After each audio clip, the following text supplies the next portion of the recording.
నిజామాబాద్లో ఉన్నప్పుడు చేశారు, ఇప్పుడు డిప్లొమా చేస్తున్నారు, సార్ దగ్గర డిప్లొమా రాస్తున్నారు మా పిల్లలు. మా గురువు గారితో ఒకసారి చప్పట్లతో అభినందించిన తర్వాత మాట్లాడతారు. Thank you, thank you. సభా వేదిక ఉన్న పెద్దలందరికీ పేరు పేరున ఇచ్చేసినటువంటి తల్లిదండ్రులు ప్రేక్షకులందరికీ నమస్కారం తెలియజేస్తాను. నా మిత్రుడు గురువు అయిన తర్వాత కనీసం 35-40 సంవత్సరాల ప్రయాణం ఉన్నది. ఇప్పటికి కాదు, అప్పుడు ఎలా ఉన్నాడో కొత్తతో ఇప్పటికీ అదే స్పీడ్లో ఉన్నాడు. నా స్పీడ్ తగ్గింది కానీ ఆయన స్పీడ్ మాత్రం అంతే తగ్గలేదు. నేను ఎప్పటి నుంచి చూస్తా ఉన్నాను.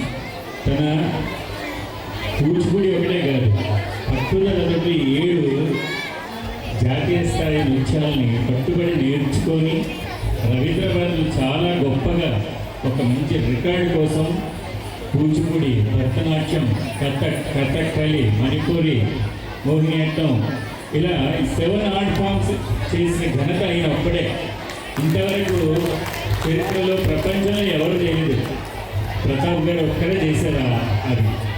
దాన్ని చూడడం నా అదృష్టం. దాంట్లో నేను ఒక గురువుగా భరతనాట్యం చెప్పడం నా అదృష్టం. ప్రతాప్ గారికి చాలా చక్కగా కామారెడ్డి జిల్లా చాలా అదృష్టవంతులు అనుకోవాలి. ఇంత మంచి గురువు గారు ఇక్కడ పిల్లలు దొరికినందుకు ఆ కళామ తల్లి, ఆ జ్ఞాన సరస్వతి మాత మీ అందరిపై ఆశీర్వదించి పిల్లలందరికీ ఇంకా మంచి కళని ప్రసాదించేసి పై స్థాయికి రావాలని మనస్ఫూర్తి కోరుకుంటున్నాను. సమయాభావం వల్ల నేను ఎక్కువ మాట్లాడాలని ప్రజలు చాలామంది మాట్లాడే వాళ్ళు.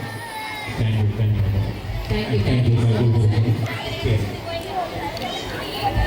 గురుగారికి మా కళాక్షేత్ర